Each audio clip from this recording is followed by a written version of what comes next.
Bismillahirrahmanirrahim. Assalamu alaikum everyone. Welcome to Stream of Knowledge. I'm a medical student and topper of my institute. I have best teaching skill, so my fellows motivate me to make my own YouTube channel.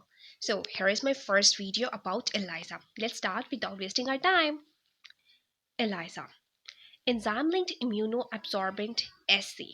What it does mean? इस terminology को समझने से पहले हम एक simple सा concept recall करते हैं।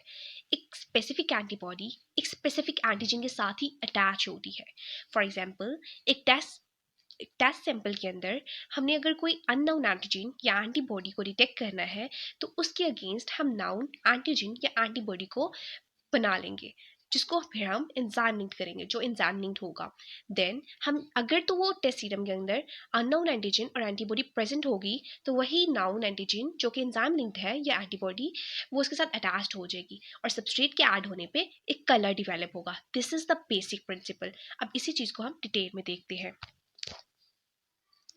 फॉर एग्जाम्पल हमारे पास ये डिफरेंट टाइप्स के एंटीजन्स हैं जो किसी भी पेशेंट सीरम में हो सकते हैं और हम फॉर एग्जांपल इधर डिटेक्ट करना चाह रहे हैं हेपेटाइटिस बी के एंटीजेंस।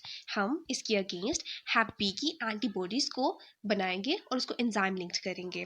फॉर एग्जांपल ये एंटीबॉडीज़, ये जो एंटीबॉडी हमने ऐड की है ये एंजाइम लिंक्ड है और ये हैप बी के अगेंस्ट बनाई गई है और ये नाउन हैप बी के एंटीजन के अगेंस्ट नाउन एंटीबॉडी हमने बनाई। अगर तो पेशेंट सैंपल के अंदर हैप बी का एंटीजन प्रेजेंट होगा तो एंटीबॉडीज़ के साथ अटैच्ड हो जाएगी। देन सबस्ट्रेट के ऐड होने पर एक कलर डिवेलप होगा जिससे हमें ये पता चल जाएगा यस इसके अंदर इस टेस्ट सैंपल के अंदर अननोन एंटीजन प्रेजेंट था। Principle of ELISA. As the name suggests, the enzyme-linked immunosorbent assay uses an enzyme system. इसमें हम enzyme का system use करते हैं कि specific antibody और antigen के combination को show करने के लिए। अगर तो टेस्ट सैंपल के अंदर स्पेसिफिक एंटीजन या एंटीबॉडी प्रेजेंट होगी तो वो हमारे नाउन एंटीजन या एंटीबॉडी के साथ अटैच्ड हो जाएगी। अब इस कॉम्बिनेशन का हमें पता कैसे चलेगा, कैसे हम डिटेक्ट करेंगे कि एंटीजन और एंटीबॉडी का कॉम्बिनेशन हो गया, तो हम इसके लिए एंजाइम सिस्टम यूज करते हैं।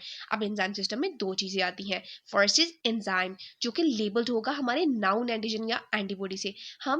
हम एलाइजा से अननोन एंटीजन या एंटीबॉडी दोनों को डिटेक्ट कर सकते हैं। कोई अननोन एंटीजन भी हो सकता है, अननोन एंटीबॉडी भी हो सकता है।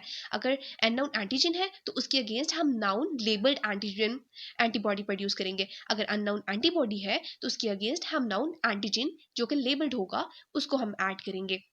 सेकेंडली हम लोग सबस्ट्रेट को यूज़ करते हैं। सबस्ट्रेट को तब यूज़ किया जाता है जब एंटीजन और एंटीबॉडी का रिएक्शन हो चुका होता है। अगर तो उसके अंदर स्पेसिफिक एंटीजन या एंटीबॉडी प्रेजेंट होगी पेशेंट सैंपल के अंदर, देन वो दोनों कंबाइन कर जाएंगे और सबस्ट्रेट के ऐड होते ही एक कलर डिवेलप होगा।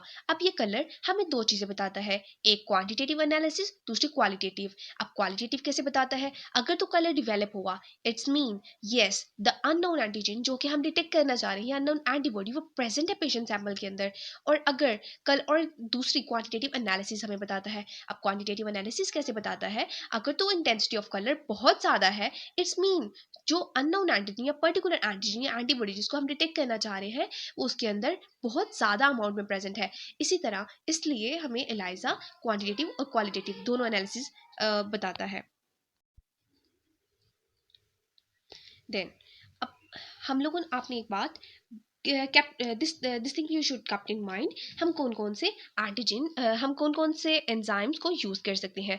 Most commonly use is horse radish peroxidase and second is alkaline phosphatase. और सबस्ट्रेट जो यूज किए जा सकते हैं that is paranitrophenyl phosphate and second is paraneurophenol. These two substrates can be used. Second thing is what are the applications of ELISA.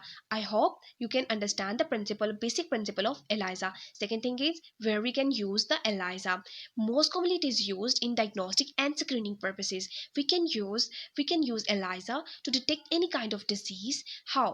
For example एक patient serum के अंदर एक पेशेंट के अंदर एक बैक्टीरियल इन्फेक्शन हुआ है। अब हमने उस बैक्टीरिया को डिटेक्ट करना है। उस बैक्टीरिया के ऊपर बहुत सारे एंटीजन प्रेजेंट हो सकते हैं। उन एंटीजन के अगेंस्ट हम नाउन एंटीजन एंटीबॉडी बनाएंगे, उसको एंजाइम के साथ लिंक करेंगे, सबस्ट्रेट ऐड करेंगे और इस तरह से हमारे पास कलर डिवेलप होगा। और यस इस कलर से हमें पता चल जाएगा यस ये पर्टिकुलर एंटीजन बैक्टीरियल एंटीजन, ये पर्टिकुलर बैक्टीरिया प्रेजेंट है पेशेंट सीरम के अंदर। सेम लाइक दैट, अगर हम एक HIV पेशेंट को डिटेक्ट करना चाह रहे हैं तो HIV पेशेंट के अंदर HIV एंटीबॉडीज होंगी, हम उसी HIV एंटीबॉडीज के against HIV antigen, noun antigen हम प्रोड्यूस करेंगे, उसको एंजाइम लिंक करेंगे। देन उस पेशेंट सीरम, पेशेंट सैंपल है या पेशेंट सीरम है जिसके अंदर हम लोग एंटीबॉडीज को डिटेक्ट करना चाह रहे हैं, वही हम अपने नाउन एंटीजन उसके अंदर ऐड करेंगे, और ऐड करने के बाद सबस्ट्रेट को ऐड किया जाएगा। अगर कलर डिवेलप होता है तो येस, HIV पेशेंट पॉजिटिव है। डायग्नोस्टिक एंड स्क्रीनिंग पर्पसेस के लिए, स्क्रीन यानी कि चेक करना, हम कंफर्म, इस screening is not a confirmatory test, but it just give you a clue that yes, this patient may be HIV positive or Hep B positive, or it can be used most commonly. ELISA is used in blood bank before for the screening of donors. It is mostly used for in blood banks, screening of donating blood for evidence of viral contamination by hepatitis C, Hep B, or HIV viruses. Measuring of hormone levels.